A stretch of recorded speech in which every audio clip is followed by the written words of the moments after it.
Olá! Alguns dias atrás, enquanto conversava com uma amiga, ela contou-me sobre uma colega de trabalho que enfrenta um quadro depressivo há muitos anos e que, mesmo já tendo apelado a diversos recursos, como medicação, terapia, constelação familiar, religiões e etc., parece não ter melhora em seu diagnóstico. Essa amiga disse que não conseguia encontrar uma forma de ajudá-la e então pediu uma sugestão do que poderia fazer em favor da sua cura. Esse pedido mexeu profundamente comigo, pois apesar de nunca ter sido diagnosticado clinicamente como depressivo, sinto que por muito tempo flertei muito proximamente com esse estado profundo de falta de sentido e desesperança total pela vida. Até hoje percebo que essa busca intensa pela transcendência foi a forma que encontrei de equilibrar uma tendência muito pronunciada do meu ego ao niilismo. Mas, como comentei no primeiro vídeo do canal, esse estado é um convite que nos dá duas escolhas: entregar-se a ele ou se lançar em uma busca incessante por compreendê-lo. No meu caso, fiz a segunda escolha. Portanto, refletir sobre tal questão me levou a recordar de todo o meu caminho até aqui.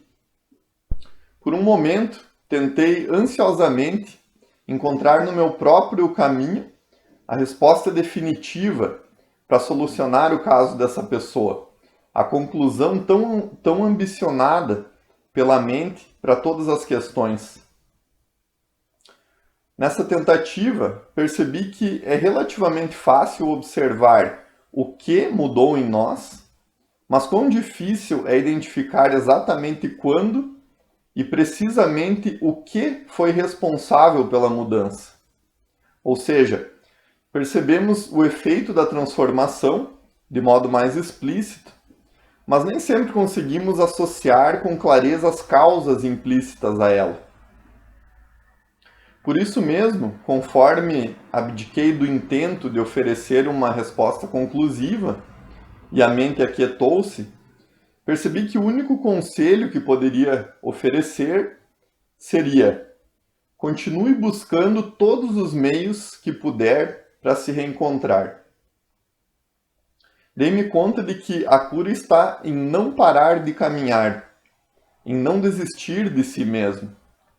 Aí estará todo o mérito para que a compreensão nos seja dada de acordo com o nosso karma, com o nosso tempo, com nossa natureza, com o nosso esforço e com a força do nosso anseio pela verdade. Em seguida surgiu um outro insight sobre o maior empecilho a esse processo de busca: a vitimização. Observei que nenhum caminho servirá como cura enquanto não for assumida a responsabilidade absoluta pela própria vida.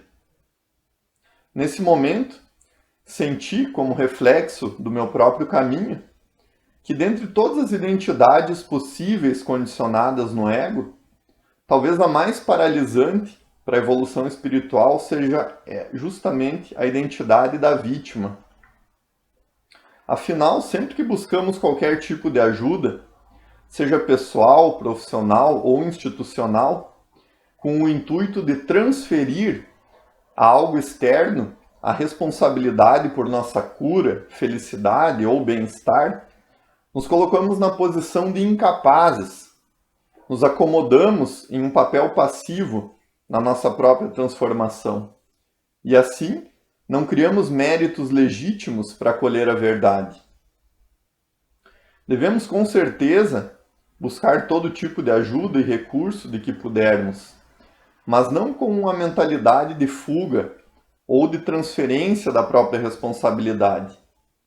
Eu mesmo já fui e continuo sendo muito ajudado por diferentes fontes, de diferentes formas, em diferentes fases da vida, mas percebo hoje que só pude viver mudanças significativas a partir do momento em que assumi a autorresponsabilidade pela minha transformação.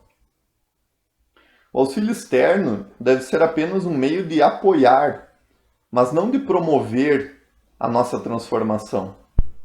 Penso que tais recursos devem servir para que aprendamos a desenvolver nossos próprios métodos e formas de lidar consigo mesmo, ou seja, para que nos tornemos nossos próprios terapeutas. Isso quer dizer que tudo que fiz antes disso não valeu de nada? Claro que valeu. Entendo que tudo na vida é uma preparação, um amadurecimento, nunca em vão, nunca por acaso.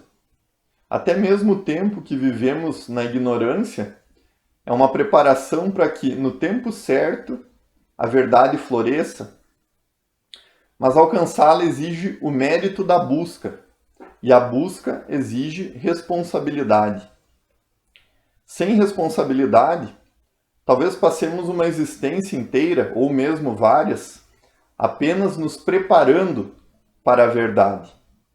Felizmente, o universo é paciente e dispõe literalmente de todo o tempo do mundo, até que cada um desperte.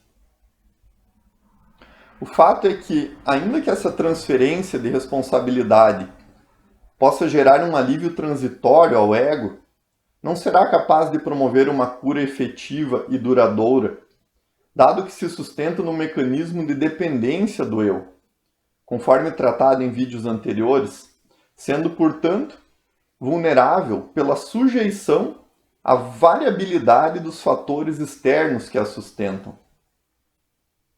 Ainda assim, parece-me, como foi para mim, que a busca incessante é necessária, ainda que ancorada no vitimismo e na transferência de responsabilidade, como parte da construção das bases para a autorresponsabilidade genuína. Embora pareça simples aceitar esse conceito a nível intelectual e mesmo decidir-se a aplicá-lo, percebo que comprová-lo intimamente e senti-lo como realidade é uma das tarefas mais desafiadoras no caminho da autoconsciência. Parece-me que a autorresponsabilidade é algo que não pode ser simplesmente decidido ou autoimposto, mas sim que deve florescer naturalmente durante a busca da verdade, quando não paramos de caminhar ao seu encontro. De qualquer forma, percebo que, mesmo após já ter vislumbrado, de fato, um senso profundo de autorresponsabilidade, estaremos sempre sendo assediados, seduzidos pela máscara da vítima, dado que tal máscara serve muitas vezes como conforto e consolo para racionalizar a inércia desejada pelo eu e assim garantir a propagação de suas máscaras ilusórias. Novamente, faz-se importante desenvolver a capacidade de estabelecer um estado de atenção plena, de modo a permitir a observação da atuação da máscara da vítima, sem se envolver ou se identificar com ela, podendo então perceber o que está por trás dela, o que é encoberto por ela. Além disso, deve-se observar que essa máscara não se manifesta apenas através de uma postura passiva, de autopiedade e resignação, mas também de formas mais agressivas, assumindo posturas acusativas em relação ao meio externo. Para exemplificar essa variabilidade de formas que a vitimização pode assumir, trago um exemplo muito recente acontecido em minha vida. Algumas semanas atrás, recebi em meu trabalho uma demanda de um tipo com a qual nunca havia me deparado antes e cuja implementação até então não era de minha competência.